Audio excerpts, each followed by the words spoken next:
Bonjour, que la paix soit sur vous. Si vous aimez notre travail, n'hésitez pas à aimer cette vidéo et à vous abonner en cliquant sur la petite cloche pour recevoir nos notifications. Le but de cette vidéo n'est pas de se moquer des catholiques, mais de faire connaître à une majorité de catholiques la conséquence logique de cette croyance en l'Eucharistie. Croyance qu'ils méconnaissent ou rejettent pour la plupart d'entre eux, alors que cette croyance est fondamentale au catholicisme. Je devais être concis et percutant dans le choix du titre de cette vidéo. C'est ainsi que fonctionne YouTube, comme vous le savez, donc cette clarification est importante. Les catholiques doivent comprendre que le but de cette vidéo n'est pas de les blesser, mais de leur partager le message de l'islam, de leur partager la vérité, en toute charité. Nous allons donc commenter un extrait d'une vidéo où un prêtre parle de la croyance catholique en l'Eucharistie. Nous allons voir les difficultés existantes concernant cette croyance, d'un point de vue musulman d'abord, mais aussi des incohérences que cela soulève au niveau ecclésiologique. L'autre but de cette vidéo est de faire connaître aux musulmans le danger du relativisme religieux, en lien avec ce sujet, avec le sujet de l'Eucharistie. Je vais vous expliquer cela plus tard, si Dieu le veut. Tout d'abord, selon le dogme de l'Église catholique, comme nous pouvons le voir dans un des canons du 4e concile du Latran, comme nous pouvons le voir également dans le catéchisme du Concile de Trente, dans celui de Pie X ou encore dans le nouveau catéchisme de 1992,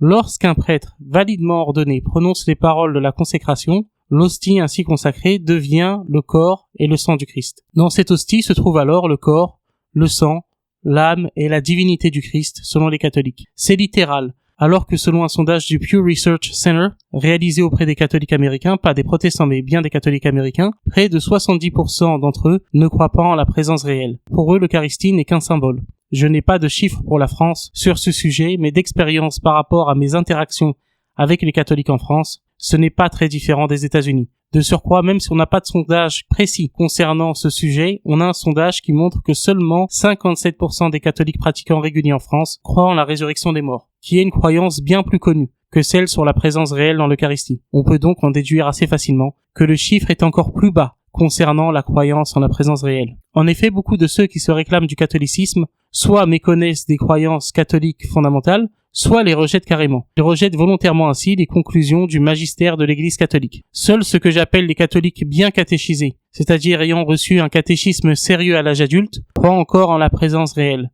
en la transsubstantiation. En parlant de catéchisme catholique sérieux et traditionnel, nous pouvons penser au catéchisme de l'abbé Laquérie, de l'Institut du Bon Pasteur, qui est un institut ecclésiadei, c'est-à-dire célébrant la messe tridentine mais reconnaissant la validité du Concile Vatican II, tout en essayant d'interpréter ce concile à la lumière de la tradition catholique, avec la fameuse méthode de l'herméneutique de continuité. L'abbé Laquérie est donc un prêtre unacum, en communion avec le pape François. Il ne s'agit pas ici d'un prêtre en rupture avec le Vatican. Je regarde très souvent les cours de catéchisme de l'abbé Laquérie, et dans un de ses cours sur l'Eucharistie, que vous pouvez retrouver sur sa chaîne, je mets le lien en description afin qu'on ne m'accuse pas de tronquer la citation, l'abbé Laquérie explique ce que implique la croyance en la présence réelle du Christ dans l'Eucharistie selon le catholicisme.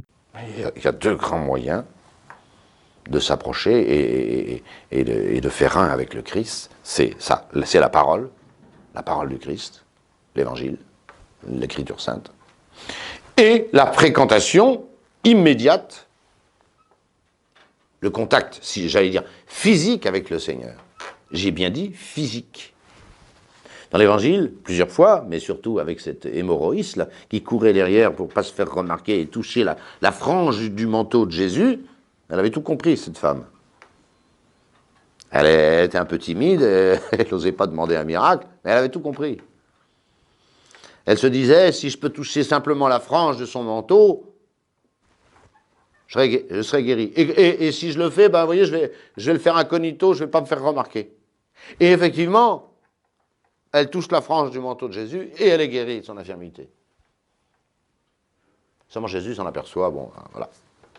Alors vous vous rendez compte, si cette femme, en touchant la frange du manteau de Jésus, est guérie miraculeusement, vous comprenez que l'effet de l'Eucharistie, par rapport à l'union à Dieu, est infiniment supérieur.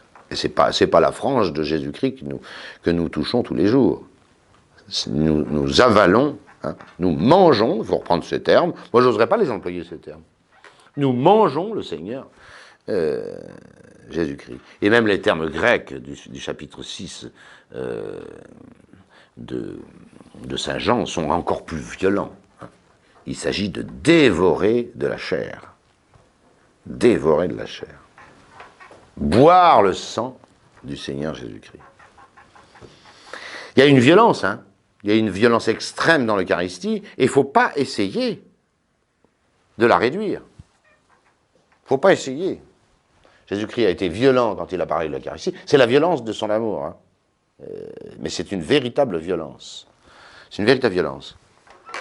Encore une fois, hein, moi, celui qui me dit tu manges ma chair et tu bois mon sang, je dis non. Hein. Je dis non. C'est clair.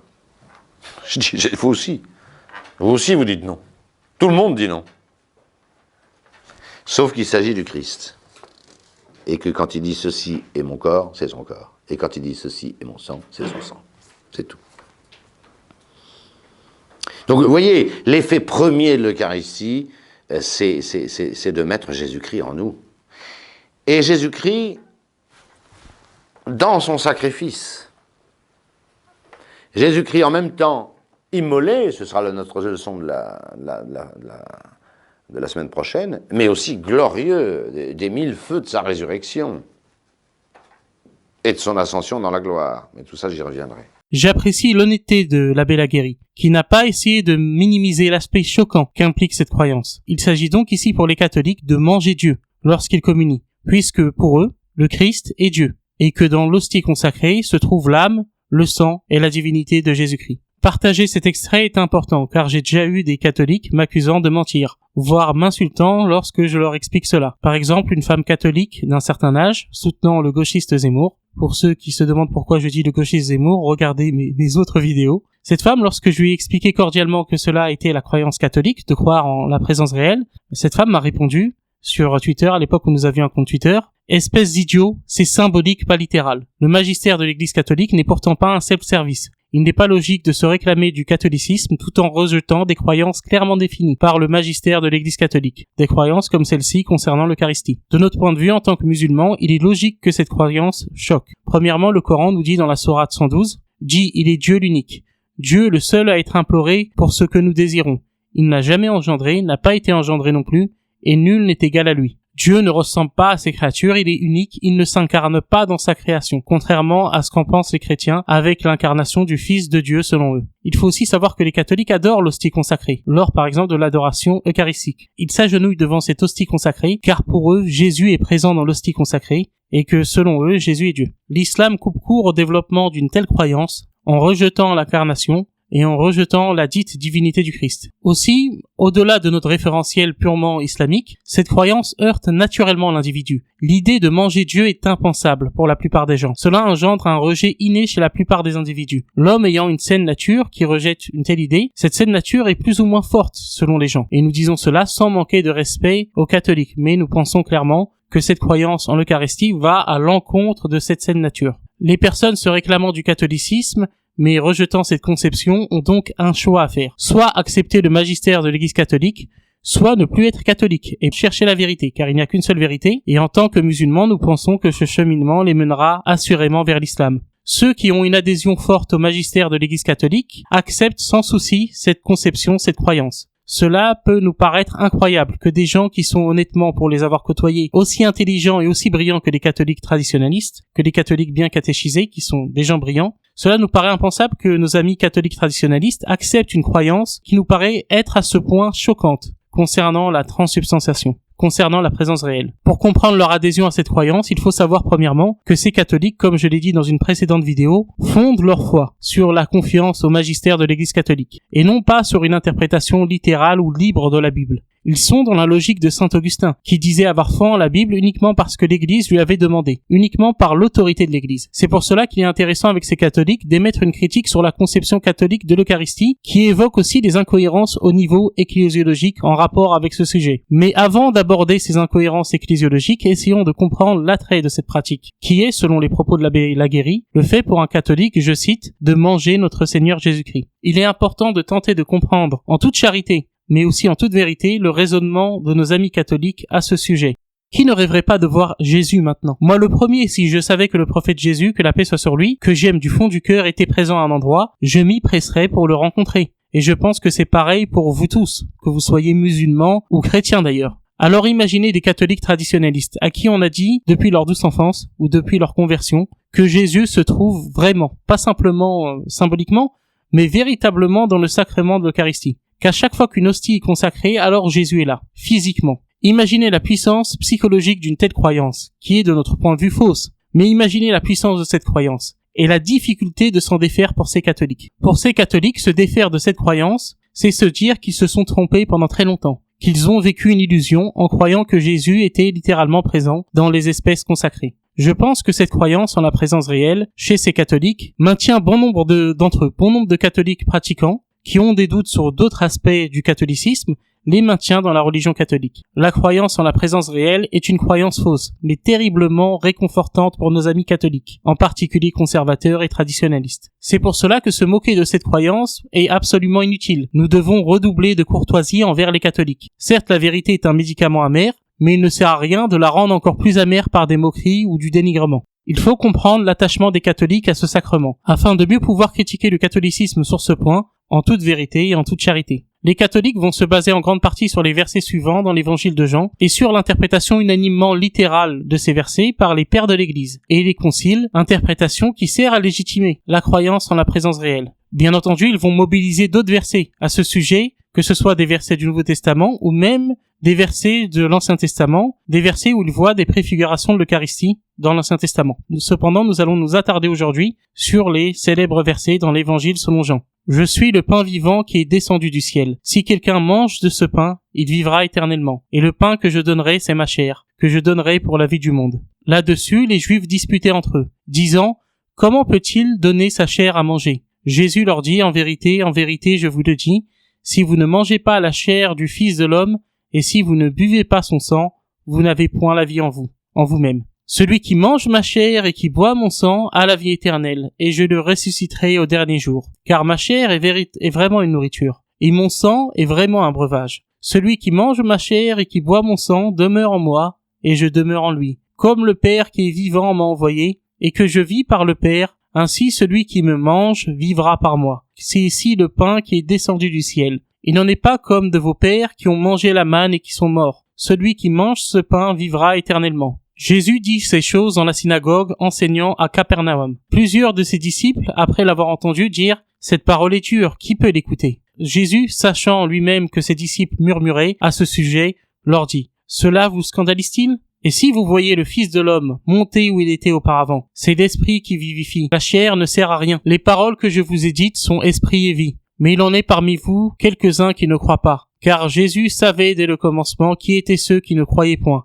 et qui était celui qui le livrerait. Et il ajouta, « C'est pourquoi je vous ai dit que nul ne peut venir à moi, si cela ne lui a pas été donné par le Père. » Dès à ce moment, plusieurs de ses disciples se retirèrent, et ils n'allaient plus avec lui. Jésus donc dit aux 12, « Et vous, ne voulez-vous pas aussi vous en aller ?» Simon-Pierre lui répondit, « Seigneur, à qui irions-nous ? Tu as les paroles de la vie éternelle, et nous avons cru, et nous avons connu que tu es le Christ, le Saint de Dieu. » Jésus leur répondit, « N'est-ce pas moi qui vous ai choisi, vous les 12 ? Et l'un de vous est un démon. » Il parlait de Judas Iscariote, fils de Simon, car c'était lui qui devait le livrer, lui l'un des 12. J'imagine maintenant que beaucoup de nos amis protestants vont réagir en commentaire sous cette vidéo, pour dire que l'interprétation de l'Église catholique est totalement fausse, que le catholicisme n'est pas le vrai christianisme. Et je vais vous donner mon opinion honnêtement, mon avis en tant que musulman. Si on lit ce texte avec les lunettes d'un chrétien trinitaire, avec les lunettes de l'incarnation, il est alors impossible de ne pas arriver à l'interprétation, à la conclusion de l'Église catholique sur ce sujet,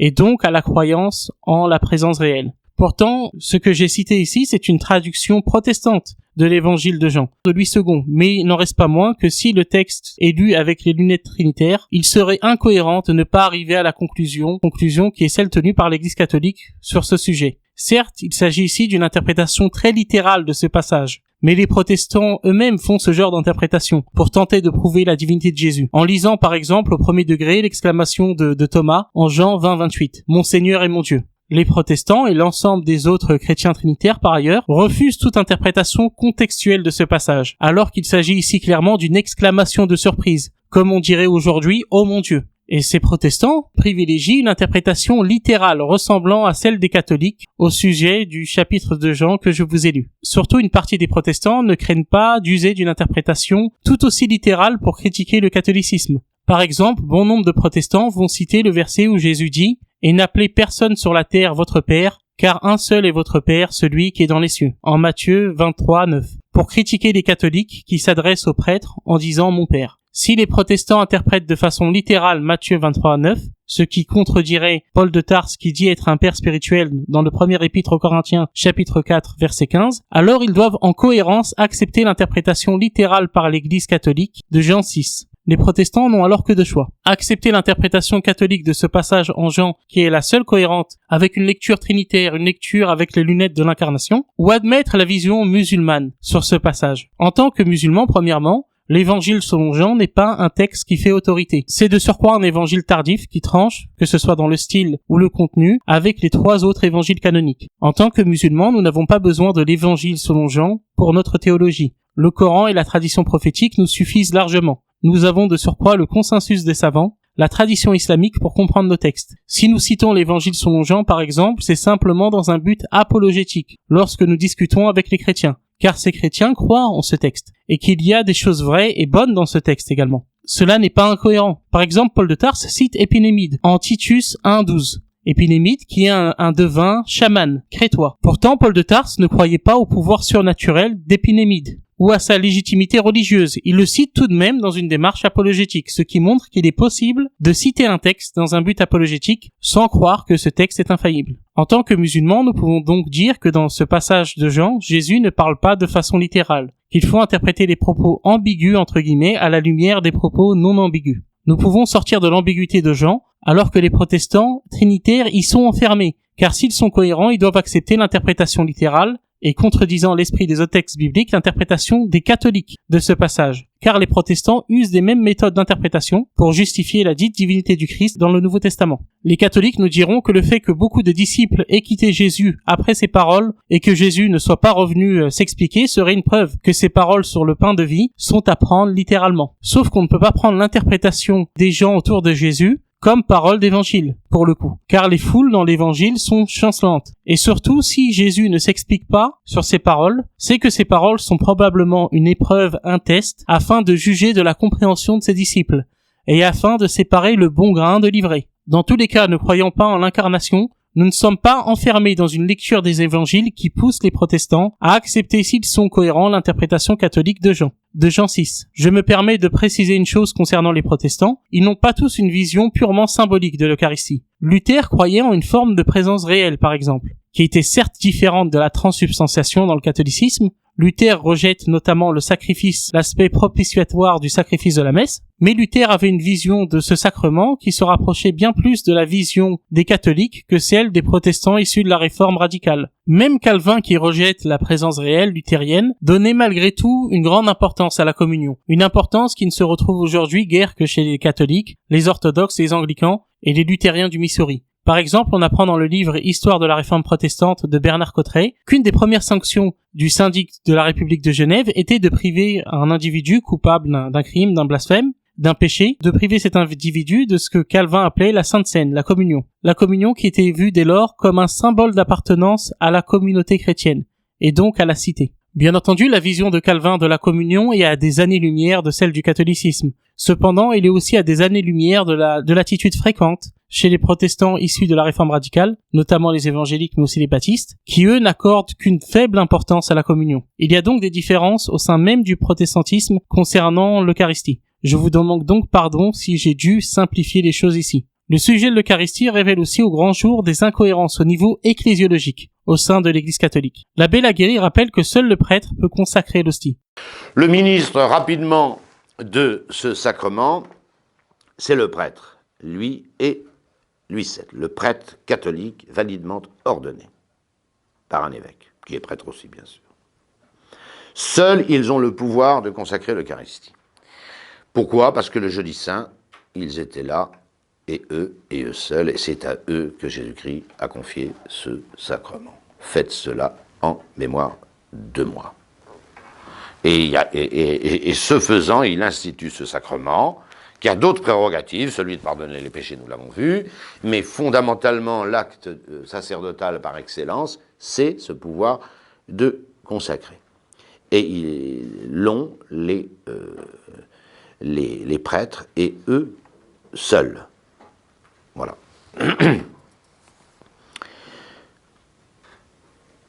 La consécration qui réalise ce sacrement n'est donc valide que faite par un prêtre. Il suffit pour le prêtre d'avoir l'intention de faire ce que veut l'Église. Il y a des bons prêtres, il y a des moins bons prêtres, et il y a même des mauvais prêtres. Mais ce qui est requis, c'est qu'il soit validement ordonné et qu'il ait l'intention de faire ce que veut l'Église. À la limite, je vous l'ai déjà dit, il n'y a même pas besoin d'avoir la foi pour confectionner validement un sacrement. Souvenez-vous de ce qu'on a dit pour le baptême. Vous voyez combien le sacrement de l'Eucharistie et la messe sont liés avec le sacerdoce. J'entends bien que le sacrement ne dépend pas de la disposition personnelle du prêtre, sinon aucun catholique ne serait sûr de la validité objective des sacrements qu'il a reçus. Puisque personne ne peut connaître les dispositions personnelles du prêtre, a-t-il confessé l'ensemble de ses péchés, est-il vraiment en état de grâce, etc. Je l'entends bien. Cependant, il semble avoir un problème au niveau même des paroles de la consécration dans le nouveau rite, dans la messe de Paul VI, dans le nouveau Sordo, dont l'abbé Laguérie reconnaît pleinement la validité, bien qu'il célèbre principalement la messe tridentine. C'est en tout cas ce que démontre l'abbé Secada, prêtre sédévacantiste américain, dans son livre La messe de Paul VI en question. Je m'attends déjà à ce que nos amis conciliaires critiquent le fait que je cite l'abbé Secada, car ce dernier sédévacantiste. Il faut savoir que des catholiques conciliaires ont reconnu la qualité du travail du livre de l'abbé Secada, tout en n'étant pas d'accord avec ses conclusions sédévacantistes. On le voit par exemple chez Radio Courtoisie, qui n'est pas du tout une radio de tendance sédévacantiste, mais plutôt de tendance Ecclésiadei, avec quelques influences de la fraternité Saint-Pédis ici ou là, mais assurément pas sédévacantiste. Radio Courtoisie qui a consacré une émission le 3 novembre 2021 sur le livre de l'abbé Secada, avec des propos plutôt élogieux concernant cet ouvrage, critiquant le nouveau Sordo. Aussi, la version française de ce livre de l'abbé Secada, la messe de Paul VI en question, la version originale américaine, ayant pour titre Work of Human Hands, A Theological Critique of the Mass of Paul VI. La version française, donc, est éditée par Via Romana, qui est une maison d'édition traditionnaliste, mais de tendance plutôt ecclésiadéi. On voit notamment cette tendance lorsqu'ils listent leur site amis. Dans cette liste, on voit en bonne place l'Homme Nouveau, encore le site du diocèse de Paris. On ne verrait jamais, par exemple, un site sédévacantiste citer comme référence le site du diocèse de Paris. Via Romana a donc édité ce livre de l'abbé Secada, un prêtre sédévacantiste, tout en incluant une note d'avertissement au début du livre, expliquant qu'ils ne sont pas d'accord avec l'ensemble des conclusions de l'auteur. Mais ce soutien, même partiel de cet ouvrage, de la part de catholiques conciliaires ecclésiadéi, montre une certaine reconnaissance du sérieux du travail de l'abbé Secada au-delà des milieux sédévacantistes, au-delà donc des milieux non onacum. Je me devais de faire cette parenthèse car il y a une levée de bouclier automatique chez beaucoup de catholiques conciliaires à chaque fois que je cite le travail de l'abbé Secada. L'abbé Secada est donc un prêtre dont les arguments sont reconnus comme étant au minimum de qualité, même parmi des conciliaires qui refusent par définition la thèse sédévacantiste. Je vous demande donc de juger ici du mérite des arguments de l'abbé Secada, en mettant de côté autant que possible, pendant un instant, vos désaccords avec lui concernant la thèse sédévacantiste. L'abbé Secada affirme dans son livre que la consécration d'un nouvelle messe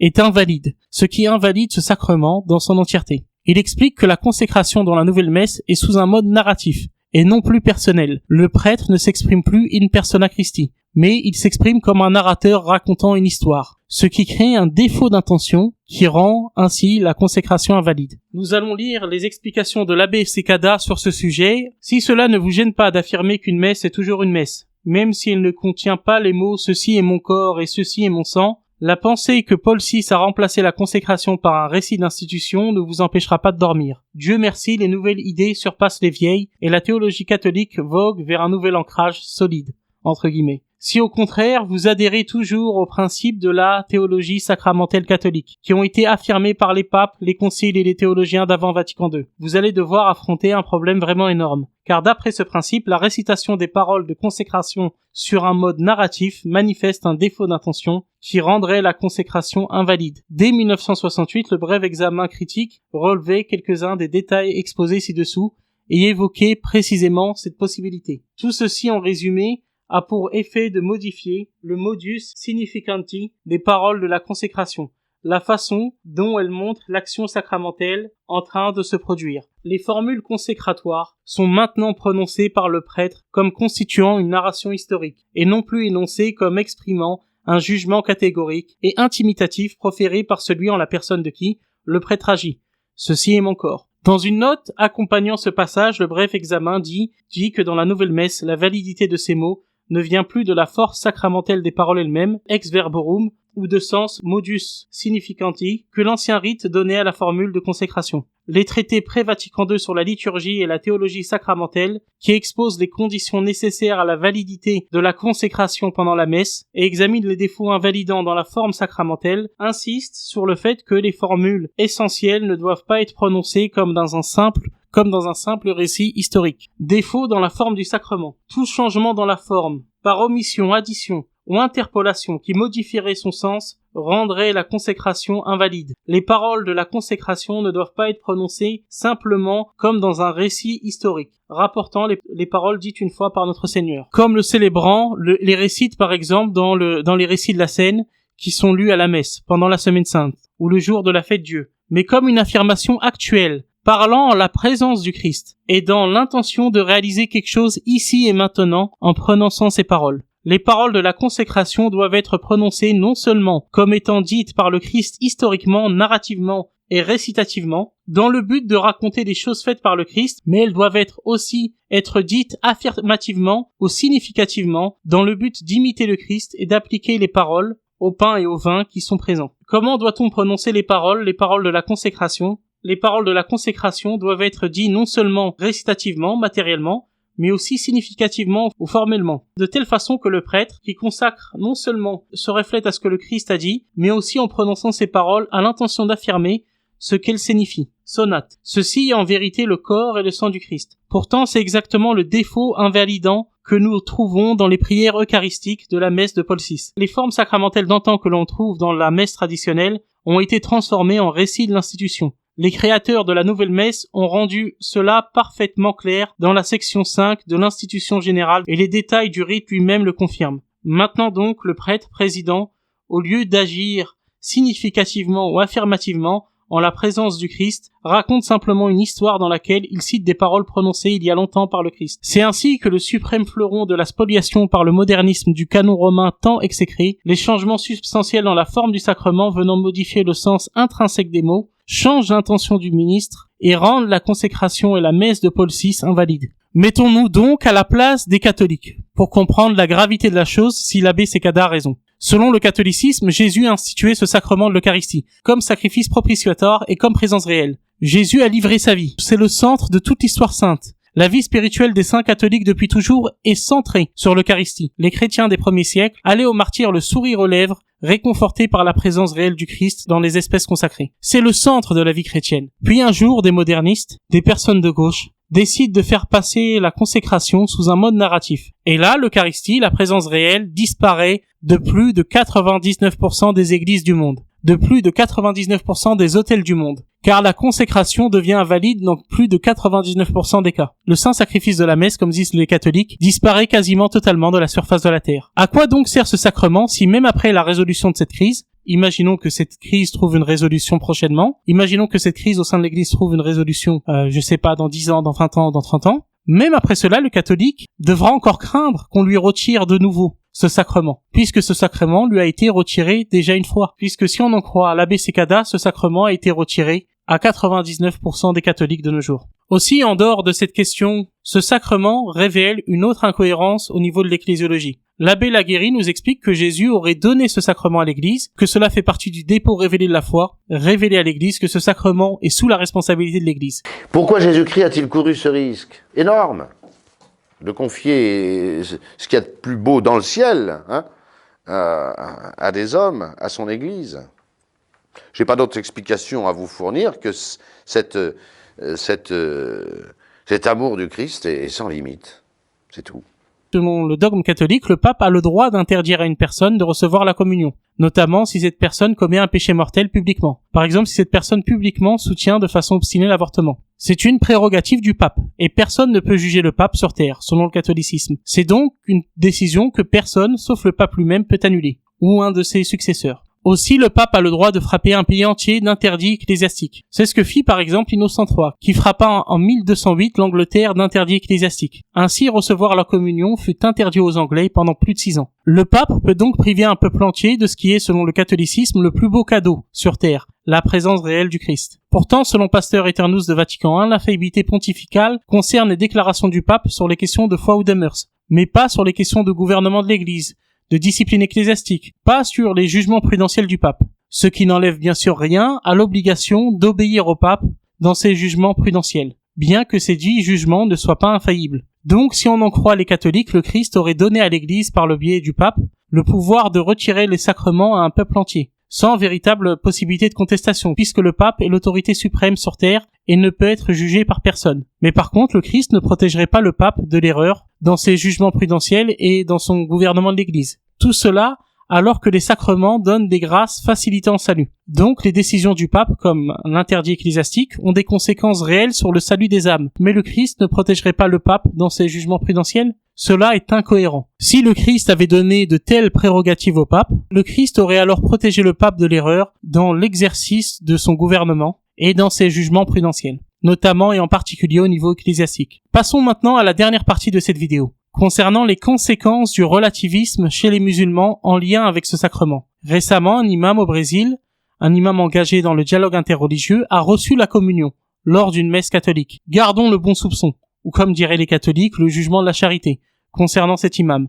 Il ne réalisait peut-être pas la gravité au niveau théologique d'un tel acte de la part d'un musulman. En effet, cet acte est condamnable au niveau théologique, à la fois du point de vue islamique, mais aussi au niveau du catholicisme. En islam, tout d'abord, car Dieu nous dit dans le Saint-Coran que la religion agréée auprès de Dieu est l'islam. Dieu nous dit également que quiconque cherche une autre religion que l'islam ne sera point agréé, et sera parmi les perdants dans l'au-delà. Du côté du catholicisme, le droit canonique de 1983 interdit au canon 844 aux non-baptisés de recevoir le sacrement de l'Eucharistie. Il est interdit dans ce canon aux prêtres de donner le sacrement à des non-baptisés. Il faut savoir que l'évêque en question savait que cet homme était musulman. Et donc, il est en infraction. Ce n'est pas la première fois que je vois ce genre de choses se produire. J'ai vu, par exemple, sur YouTube, un influenceur américain qui est parti assister à une messe dans une église catholique de rite orientale, qui est une attitude condamnable à la fois d'un point de vue islamique, mais aussi au niveau du catholicisme, comme nous l'avons vu. C'est cela le danger du relativisme religieux.